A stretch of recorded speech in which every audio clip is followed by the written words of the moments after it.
Welcome to Gemara Markings and a brief introduction to the system that is called Gemara Markings, which uses the Shas Ozer as its basis.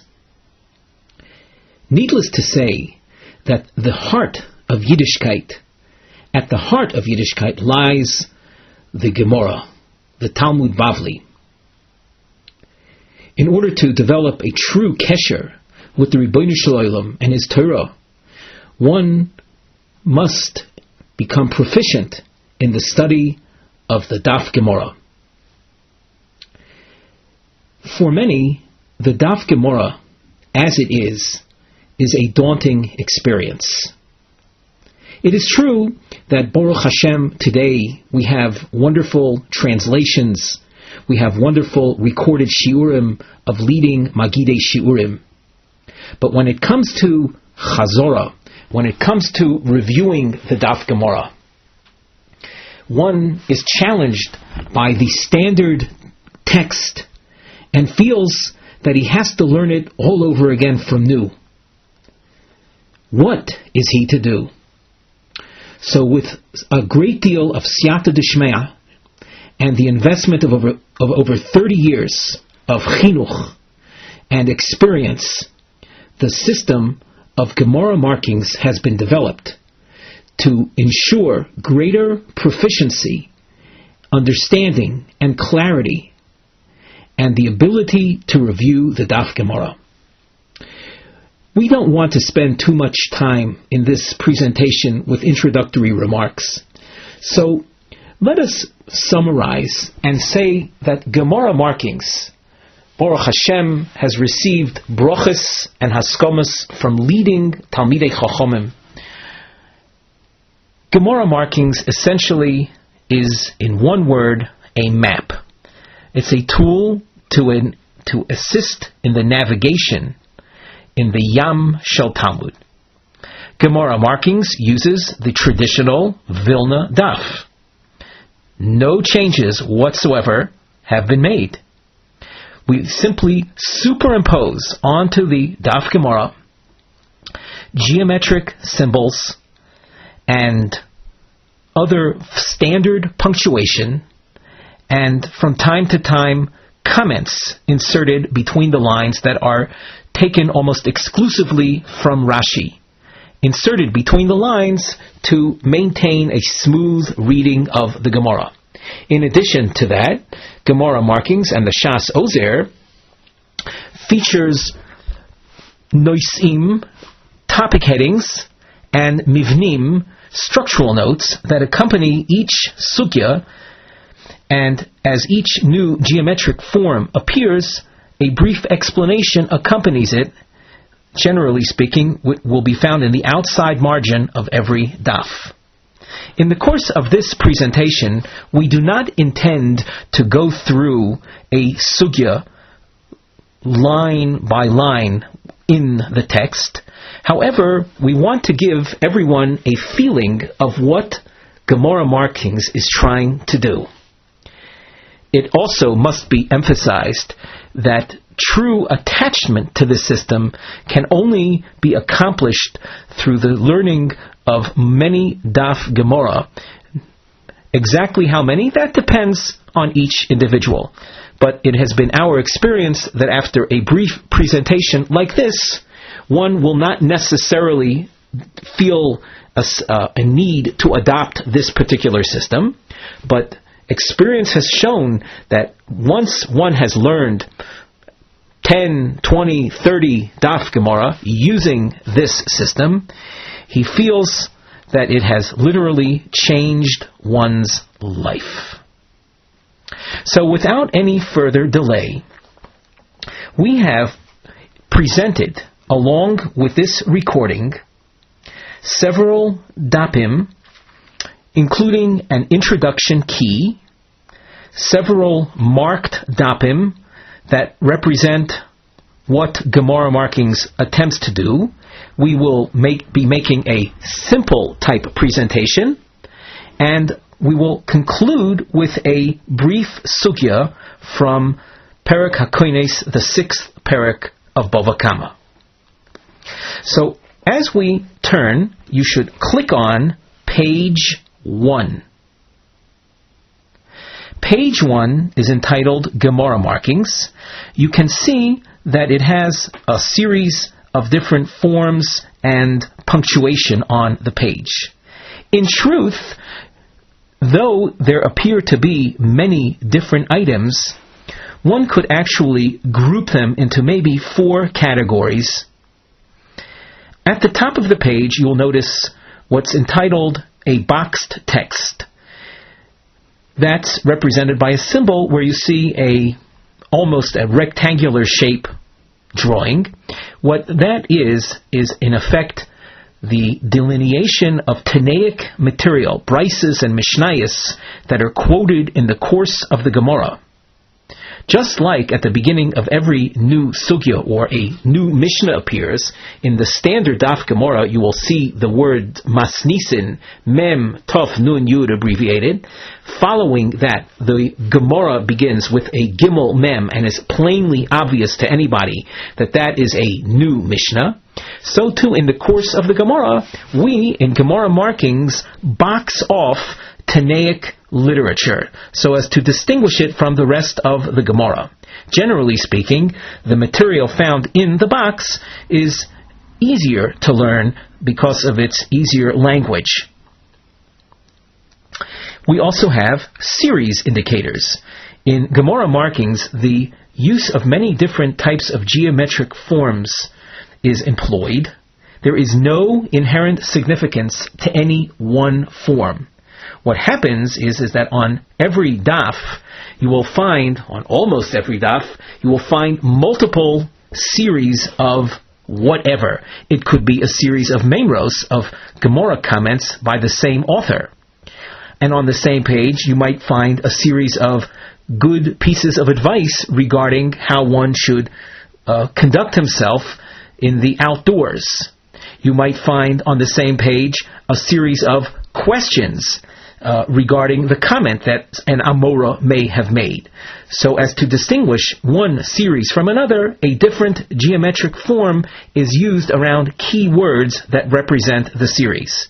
Once again, do not be intimidated. There is no inherent significance to any one geometric form. So that as far as Gemara Markings is concerned, all different geometric forms, including double underlines, represent a series marking. There is a rare marking called the firebox, which will denote a very significant name or idea that will preoccupy the Gemara, generally speaking, for at least an amud, if not more.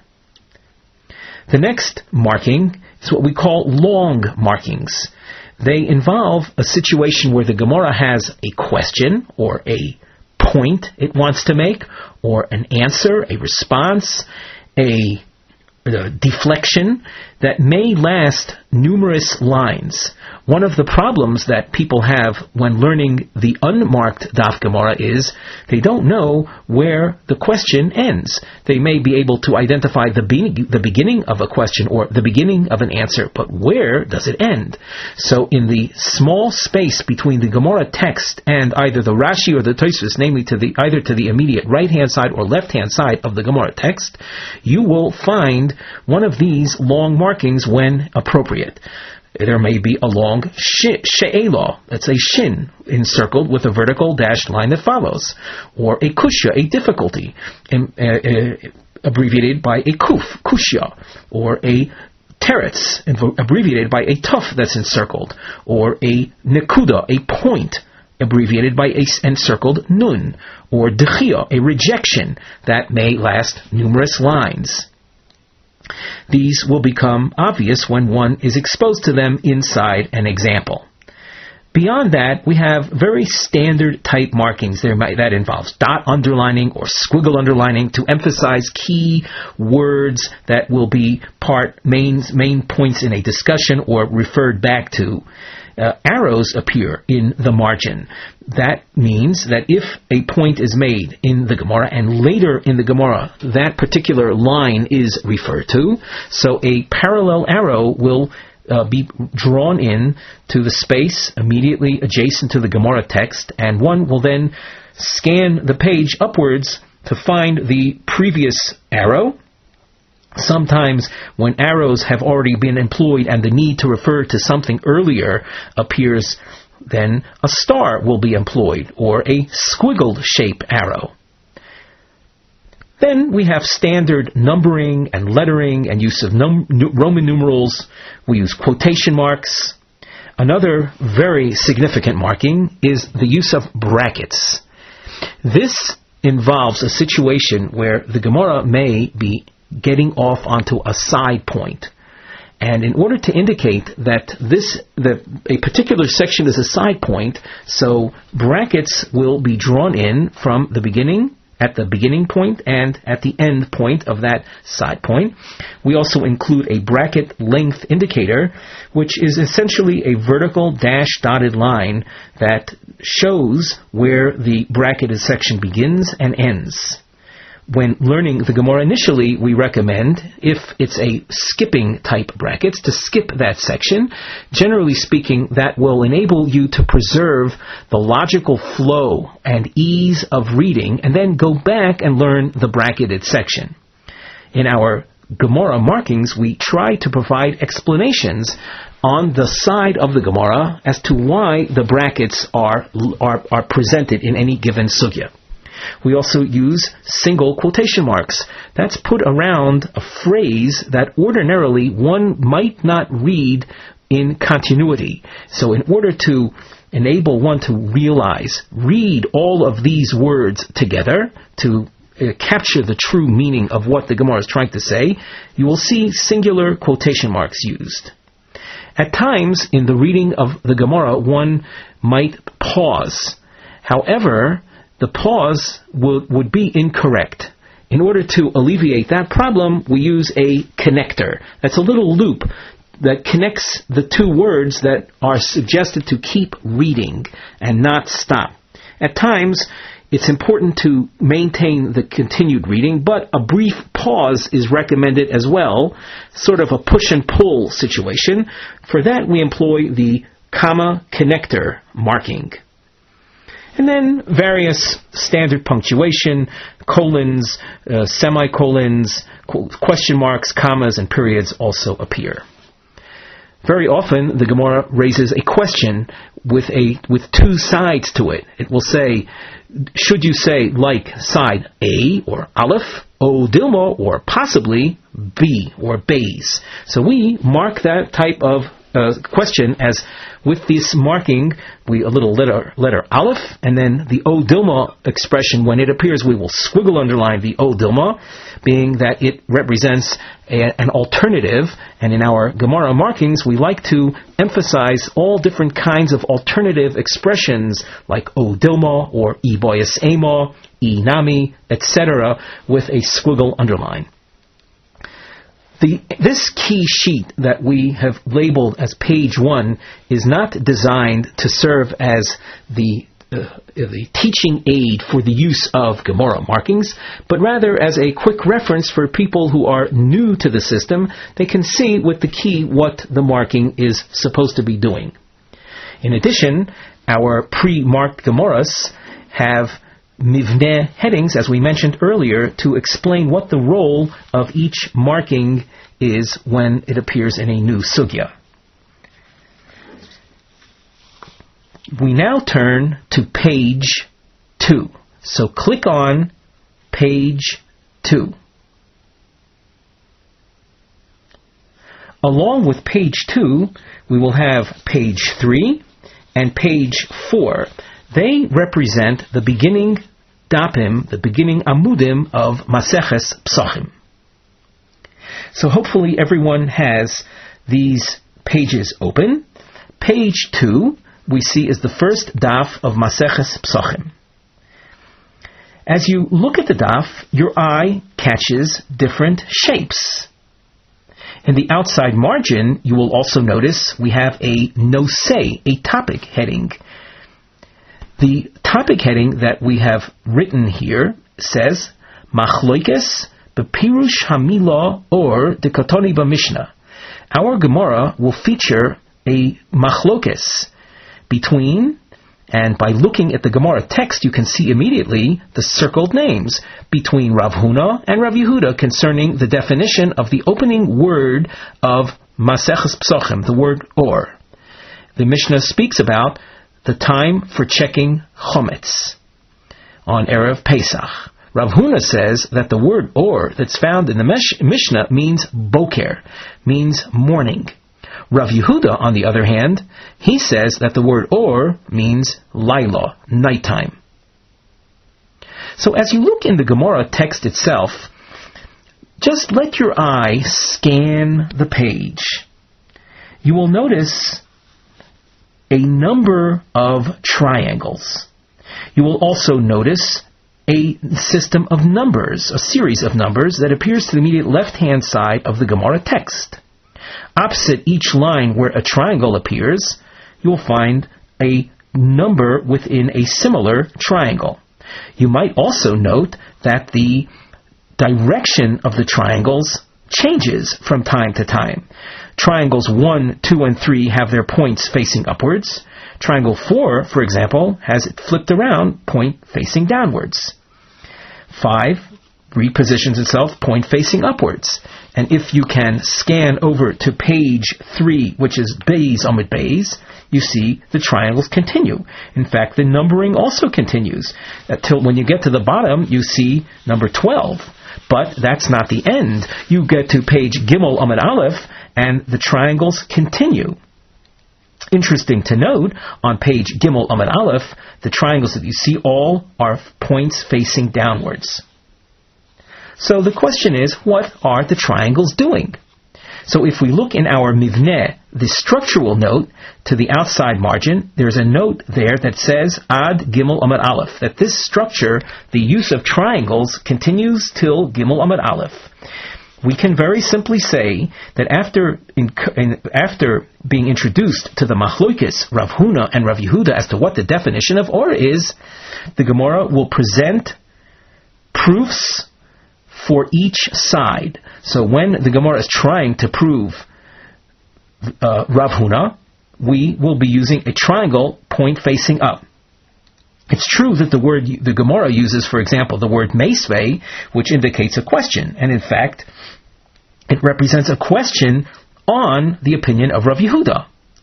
When you get to triangle number 4, the triangle point is facing downwards. At that point, the Gemara is arguing to the benefit l'toivas Rav Yehuda. In addition to that, we have another featured marking. Notice the dashed underlines. Let your eye skim down the page, and what do you see dashed underlined? You will see the expression Alma or Yomamahu is dashed underline 1, 2, and 3. When you get to triangle 4, we mentioned that the triangle flipped over to benefit Rav Yehuda. Rav Yehuda defined or la borsor as nighttime. What do you see is dashed underlined? Alma or Urta. Urta means nighttime. Alma or Urtahu. In fact, proof number 4 is to benefit Rav Yehuda, indicating that or means nighttime. At each point in the Gemara, there is a response from the other side. However, when you continue and look to page 3, namely Beis Amud Beis, you will notice another marking has been introduced when you get to triangle number 8. Triangle number 8 is accompanied by a squiggle underline. You'll notice there's a Mivneh heading in the outside margin. A squiggle underline appears, and it says Bechoros shelo nidchu. There will be sources brought in the Gemara that will not be deflected by the other party. In order to indicate that element or that uniqueness, we've squiggle underlined when that happens. So you can see immediately number 8, of course, the triangle is flipped over, which we know from Beis Amud Aleph, that is for the benefit of Rav Yehuda. So 8 is a proof brought in that benefits Rav Yehuda, And at the end of the section that's listed as number 8, right before number 9, you see the expression dashed underline alma or urta. This dashed underlining continues throughout each section that's brought in. And here, the conclusion from point 8 is that or must mean night. And then you see the expression shma mino, which we also squiggle underlined, indicating that this is conclusive. Interesting to note in this particular sugya that even though we have a conclusive point, the Gemara nevertheless goes on to bring more proofs. You can also see that when you got to number 8, that's the first time you see a framed section. As we mentioned using the introduction page, framed sections represent Tanaic sources. Prior to this, proofs 1 through 7 were employing psukim. When you get to point 8 and continue onwards, 9, 10, etc., you'll see framed sections. Those are Tanaic sources being brought in to represent the different sides. So number 8, you can see, we mentioned, was squiggle underlined. Number 9 is not, because number 9 will meet up with a response from the other side. 10 is squiggle underlined, namely 10 is accepted. And likewise 12. In addition to that, we've tried to keep a running numbering as to the number of proofs that are accepted. This is what's represented by the numbering on the right to the immediate right-hand side of the Gemara. You can see where the triangle 8 appears on the right-hand side of the Gemara text. There's a number 1. Number 2, if you skim down, continuing to skim down the right-hand side of the page, you will notice a number 2 quite a bit lower down, likewise a 3. These represent the sources that are brought in and are not deflected from by the other side. This marking continues. 13 on page Gimel, which we call page 4 of our presentation. 13, 14, and 15 are all squiggle underlined as well. What one can easily see through the markings, which proofs are accepted. Namely, the triangle is in what position when the proof that the Gemara brings is accepted. All of the accepted proofs, namely the sources that are brought in that are not rejected, all have inverted triangles, namely the triangle point is facing downwards. That shows that as far as proofs are concerned, the opinion of Rav Yehuda comes out much stronger than the opinion of Rav Huna. And therefore, the maskona of this particular Gemara will have you understanding that or la borsa of the Mishnah means nighttime, as Rav Yehuda explained. And in fact, that's the common practice, that the nighttime in which the 14th of Nisan begins, that is the time we do Bedikas Chometz. We now turn to our next sample daf of markings, page 5.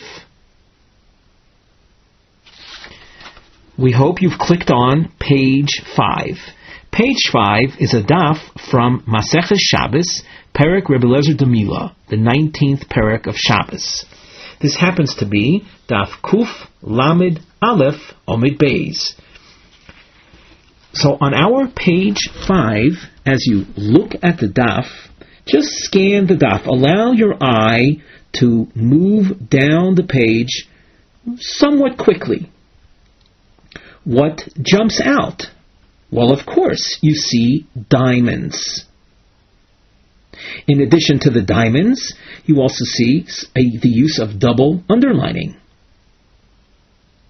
There will be other markings that we will take note of as we introduce this particular omid.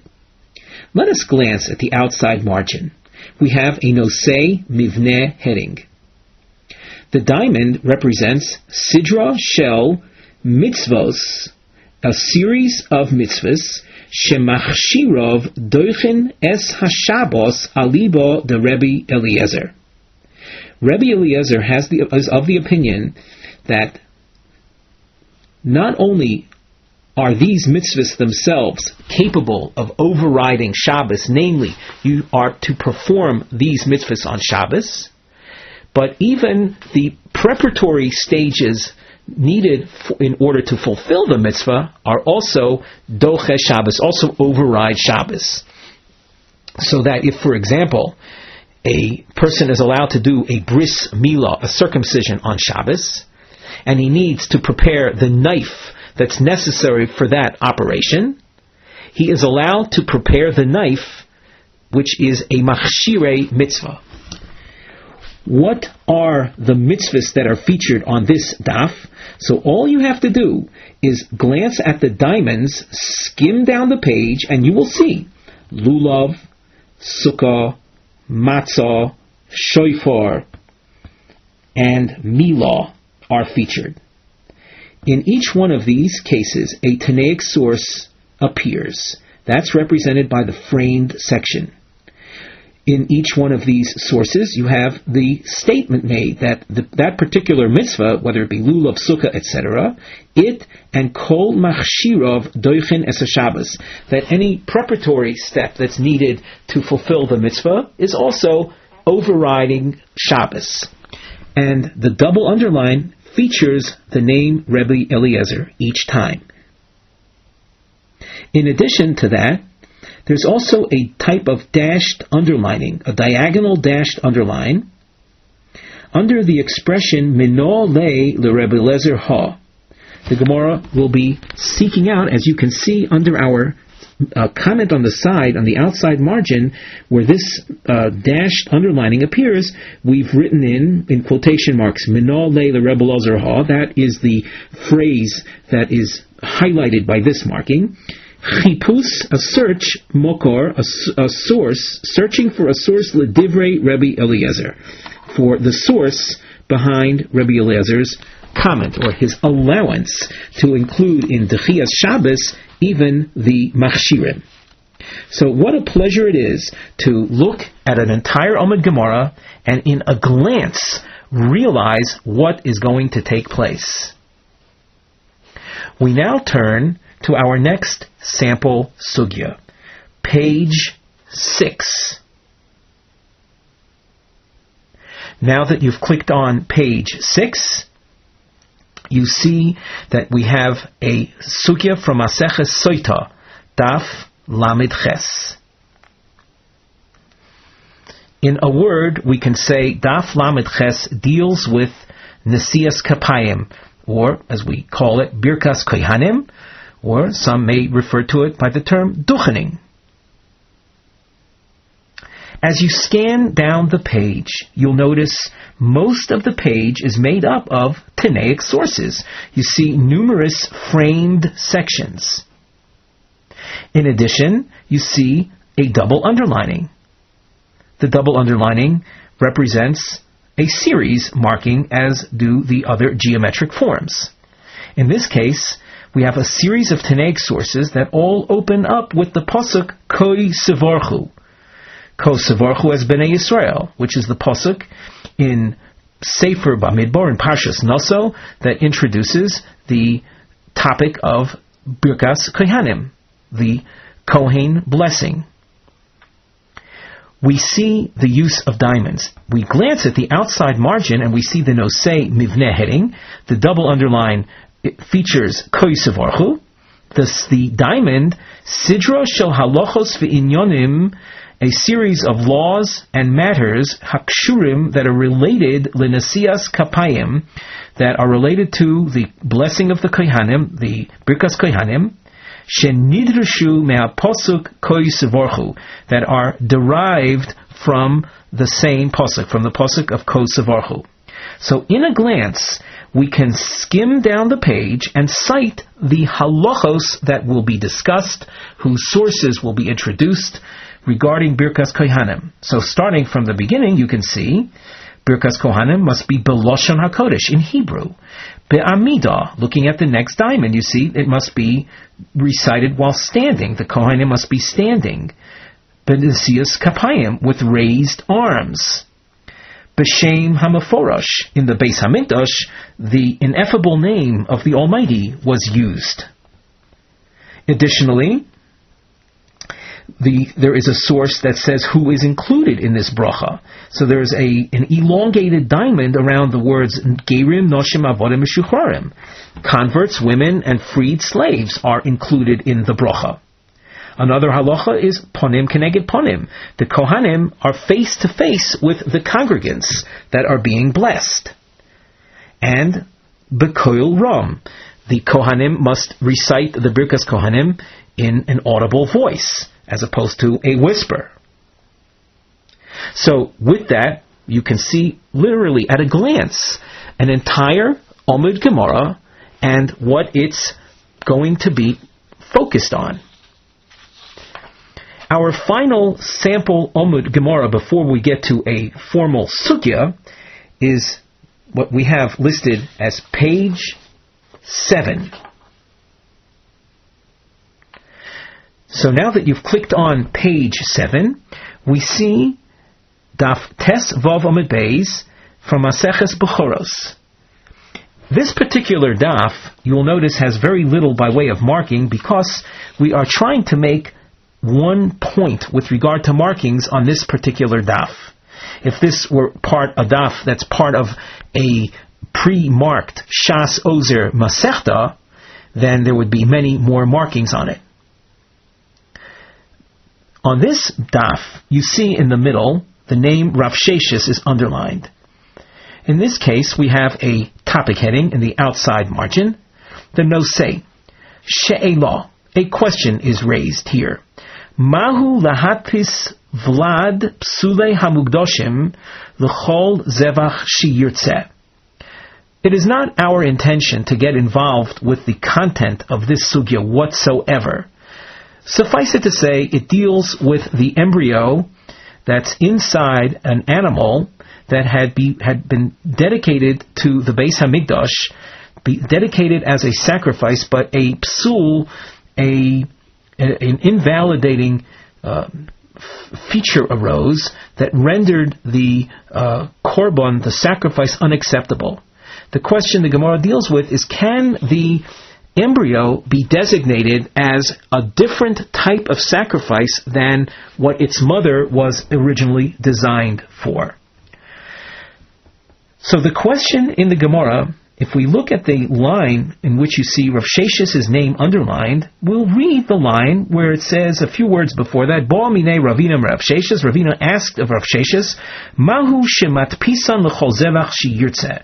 Can one impose a sanctity on that embryo that is different from the mother?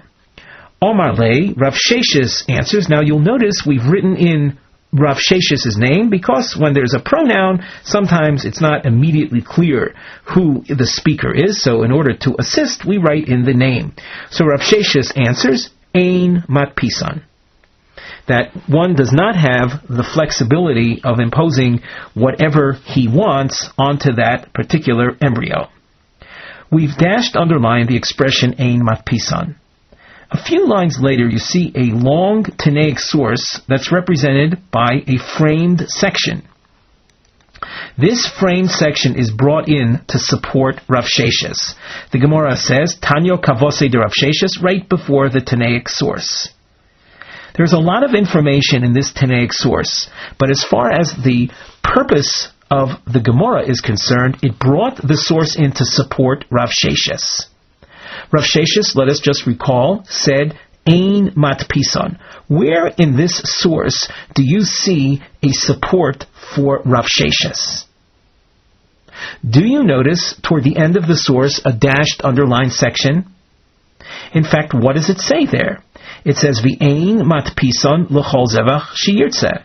That's exactly what Rav Sheshis said. Hence, you see, through the use of Gemara Markings, one can see immediately why a source is brought in, what is the main point. And that's very helpful when one is engaged in his initial learning of a sugya, so as not to get bogged down with numerous side points and details that are not relevant to what the Gemara itself is trying to do.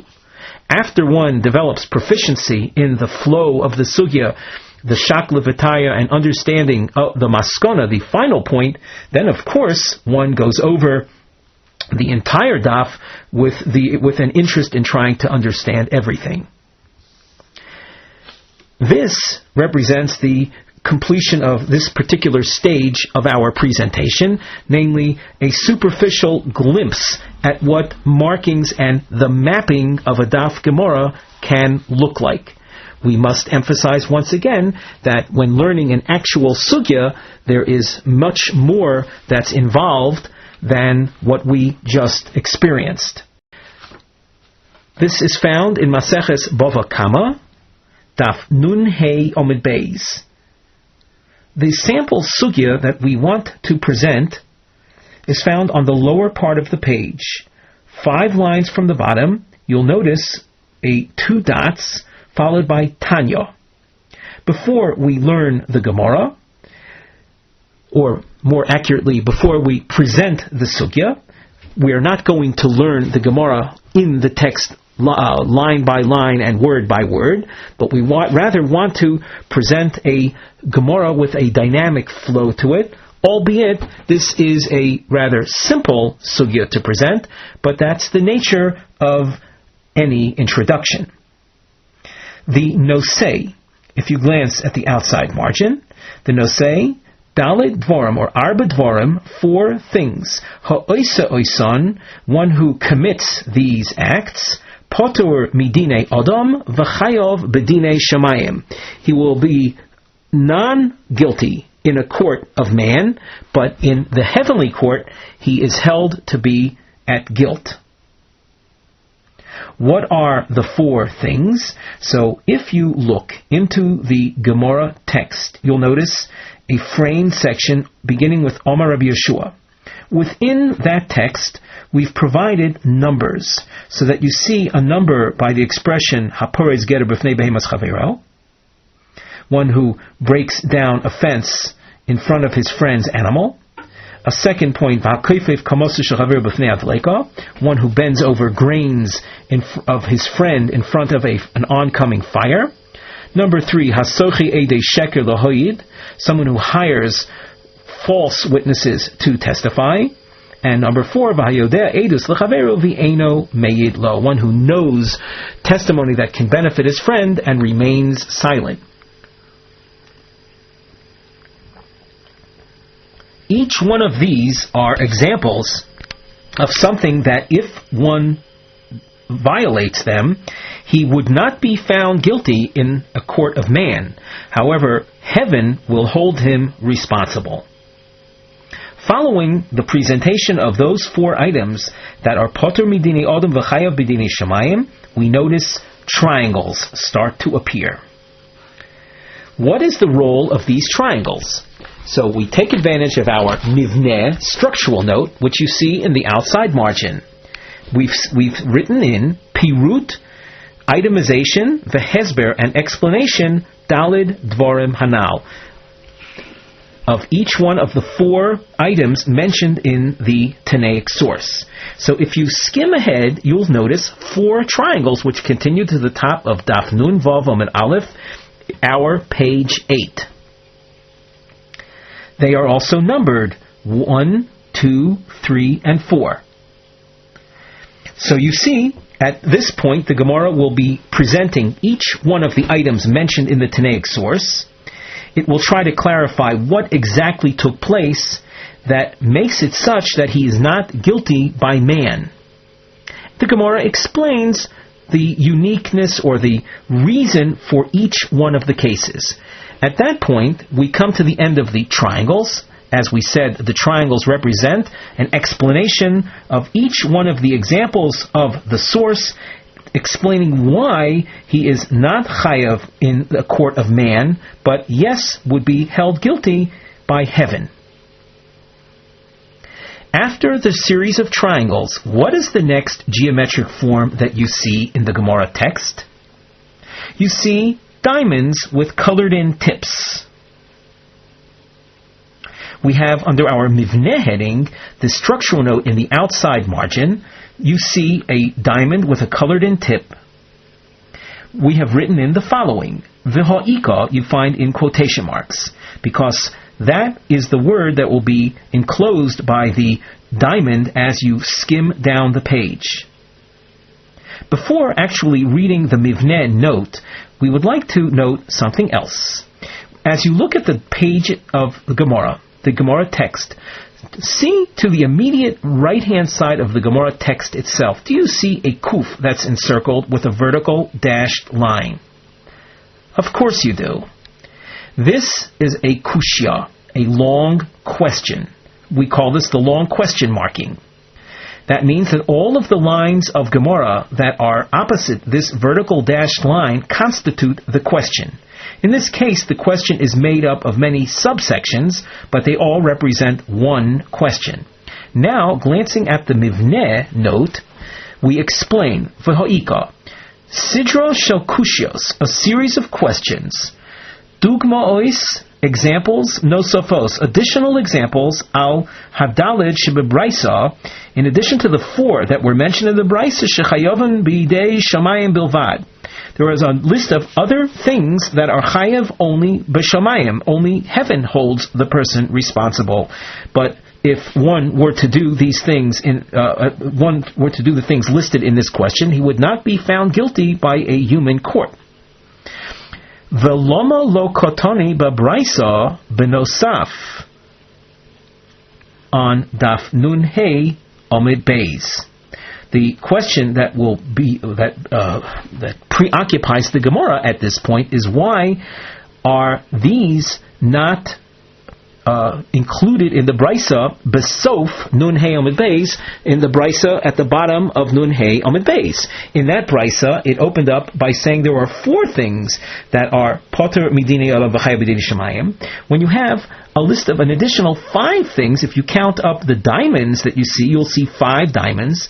In each case, there is a Tanaic source. Within each source, if you look closely, you will see the expression Poter midinei adam v'chayav b'dinei shamayim at the end of each one of these enclosed sources, these framed sources. That means that there are really a total of 9 examples that could be cited as Poter midinei adam v'chayav b'dinei shamayim.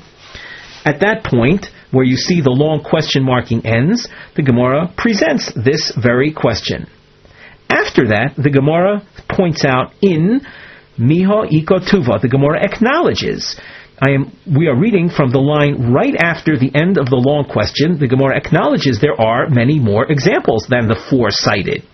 V'hani itztarichole, but the 4 that were cited in the source needed to be emphasized. Now, why is that? So the Gemara answers with a long answer. You'll notice the tuf to the immediate right-hand side of the Gemara text with a vertical dashed line. All of these lines are designed to present the answer. The answer basically says that the 4 that were cited in the Tanaic source, if not cited, I would have thought that even B'dinei Shamayim, he should not be guilty. And that's why the source teaches me each one of these to inform me that he is held guilty ba Shamayim. Once again, without having been taught these 4 specific examples, I would have thought that even in terms of heaven, he would have been innocent. Therefore, the source tells me that each one of these is guilty by the heavenly standard. And as you can see, as you skim down the long answer, you'll see the use of a double underline. The double underline is one of our series markings. In addition to that, you see numbers. How many do you see? You see 4. In fact, each phrase that's double underlined is a quote from the Tanaic source that was at the bottom of Nun Hey Amud Beis. And at this point in the Gemara goes point by point explaining why I would have thought without the source that these actions would have been exempt even by a heavenly standard. And therefore, it needs to be taught. And you'll notice, in addition to the double underlining, there's a dashed underlining at each point where you can see the phrase B'dinei Shamayim Nami Lo L'Chayev. That's to emphasize the main point, that in each one of the cases I would have thought B'dinei Shamayim, by heaven's standards, he would also be exempt. Kamash Molon, at each point the Gemara says, therefore the source had to teach me that he is guilty by the heavenly standard. With that, we have concluded the presentation of a sugya with the marking system. It is our hope and prayer that you have found this informative and something that presents a potential for increased learning proficiency and joy. Thank you very much.